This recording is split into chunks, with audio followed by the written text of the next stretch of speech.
Hello দর্শক, আসসালামু আলাইকুম। কেমন আছেন? আশা করি সবাই ভালো আছেন। এটি দেখতে পাচ্ছেন একটি লেবু গাছ। এই গাছের অনেক উপকারিতা রয়েছে।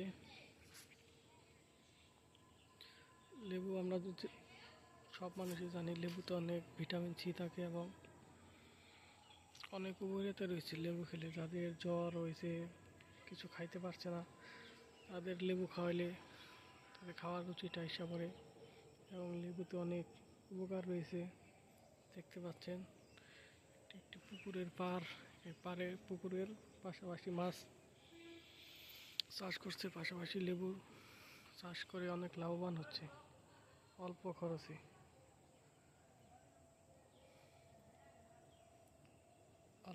অনেক লাভবান হচ্ছে। তো এই ভিডিওটি ভালো লাগলে সকলে লাইক, কমেন্ট, শেয়ার করবেন এবং পাশে থাকবেন। ভালো থাকবেন, সুস্থ থাকবেন। আসসালামু আলাইকুম।